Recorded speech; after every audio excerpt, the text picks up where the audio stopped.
উসমান হাদির বড় ভাই আমাকে যেটি জানালেন, তার খুলির এক পাশ আলাদা করে রাখা হয়েছে, অর্থাৎ তিনি এখন গুরুতর অবস্থায় আছেন।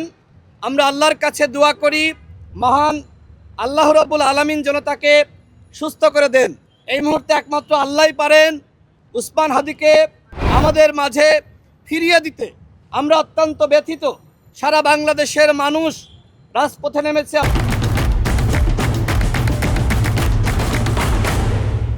অনেকে ঘরে বসে দোয়া করছে। আমি এর আগে আমার একটি বক্তব্যে বলেছিলাম, সাংবাদিক ভাইরা আপনারা জানেন, নির্বাচনকে কেন্দ্র করে 50 জন প্রার্থীকে টার্গেট করেছে আওয়ামী দুর্বৃত্তরা এবং নির্বাচন বানচাল করার জন্য তারা এই ধরনের টার্গেট হাতে নিয়েছে। এবং তার অংশ হিসেবে গতকাল আপনারা দেখলেন যে কিভাবে একদম কাছ থেকে টার্গেট করে উসমান হাদি ভাইকে হত্যার উদ্দেশ্যে এই ধরনের পরিকল্পনা করা হয়েছে এবং তারা সেটি বাস্তবায়নও করেছে। সবথেকে যেটি অবাক করার বিষয় সেটি হলো, বন্ধু বেশে আগে এই দুর্বৃত্তরা কাছে গিয়েছে। উসমান হাদি ভাইয়ের যে গবেষণা প্রতিষ্ঠান এবং তিনি যেখানে রিসার্চ করেন সেই প্রতিষ্ঠানে এই দুর্বৃত্তরা অসংখ্যবার গিয়েছে, কখনো মাস্ক পরে কখনো মাস্ক খুলে।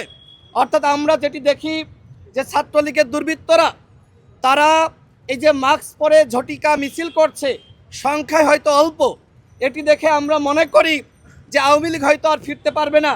কিন্তু আজকে তারা যে পরিকল্পনা হাতে নিয়েছে, নির্বাচন যত ঘনিয়ে আসবে তাদের এই পরিকল্পনা তত বেশি তারা বাস্তবায়ন করার চেষ্টা করবে। এই জন্য আমরা সরকারের কাছে, আমি 2 জন উপদেষ্টার সাথে সাক্ষাৎ করে আমি এই পরিকল্পনার কথা বলেছিলাম। আইন উপদেষ্টাকে আমি নিজে বলেছি যে আওয়ামী লীগ নির্বাচনকে কেন্দ্র করে একটি পরিকল্পনা নিচ্ছে এবং যেহেতু আগে রিফাইন্ড আওয়ামী লীগ রূপে আওয়ামী লীগ ফিরতে পারে নাই, জাতীয় পার্টির কাঁধে ভর করে আওয়ামী লীগ ফিরতে পারে নাই, এখন স্বতন্ত্রভাবে আওয়ামী লীগ আগামী নির্বাচনে অংশ নিতে চায়। তাদের প্ল্যান হলো নির্বাচনে অংশ নেওয়া না, বরং আওয়ামী লীগের পদধারী নেতারা তারা নির্বাচনে যাবে এবং নির্বাচনকে বানচাল করবে।